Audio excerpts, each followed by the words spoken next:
При всяко пътуване с влак, почти сигурно сте забелязали онези безкрайни купчини камъни, които очертават железопътните релси. На пръв поглед изглеждат като обикновени камъни, но ако пътувате често с влак, вероятно сте се замисляли защо изглеждат винаги еднакво. Независимо в коя държава се намирате, формата им, размерът им, дори начинът им по който са наредени е почти идентичен навсякъде по света. Но защо?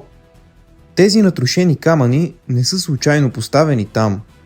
Те имат специално име, наречено релсов баласт.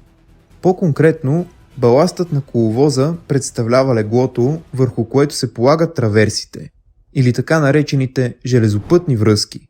Както може би сте забелязали, камъните са плътно опаковани под, между и около траверсите. Дебелината на този слой баласт обикновено е между 25 и 30 см, но може да варира в зависимост от терена и условията на конкретния железопътен участък.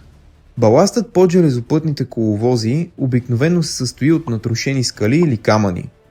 Понякога обаче на определени места се използват и по-малко подходящи алтернативи като изгорена глина. Но не си мислете, че просто се изсипва купчина камъни и готово. Не е толкова просто. Камъните в баласт имат специфична форма, размер и текстура. Повърхността им е груба, а ръбовете им са остри и назъбени.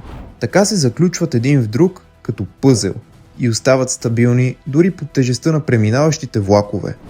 Ако вместо това се използват гладки или кръгли камъни, те ще започнат да се плъзгат един върху друг.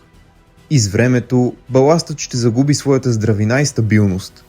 А това, както може да си представите, може да доведе до катастрофални последици. Железопътните релси са направени от стомана и други метали, които с времето ръждясват и корозират. Те са постоянно изложени на природните сили.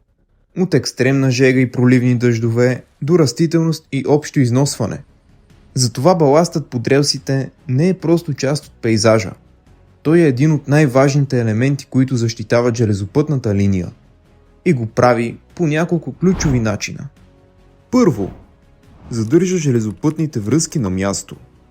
Всеки ден по релсите преминават стотици товарни и пътнически влакове, всеки от които тежи десетки тонове.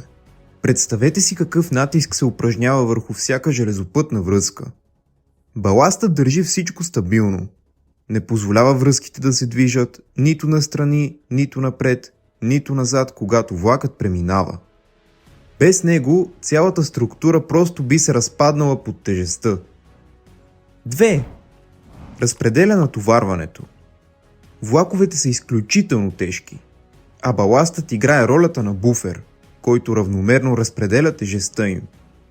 Острите назъбени камъни се захващат един за друг, създавайки стабилна основа, която поема огромният натиск от релсите и железопътните връзки. 3.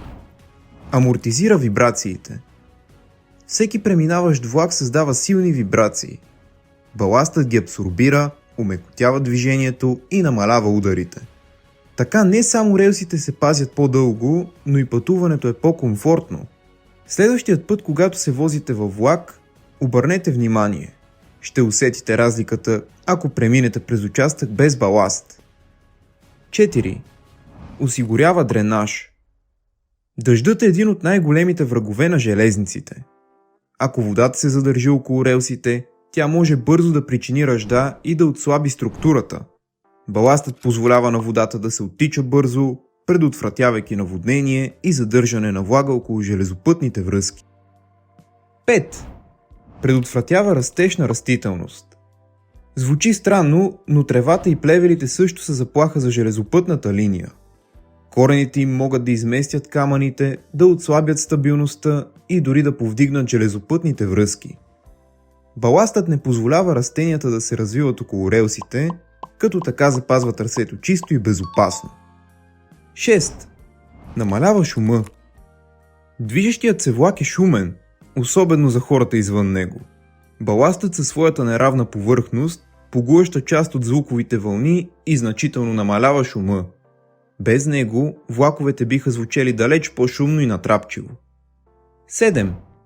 Минимизира топлинното разширение. През лятото металните релси се разширяват заради високите температури. Баластът помага това разширение да остане в безопасни граници, като предотвратява изкривявания или измествания по линията.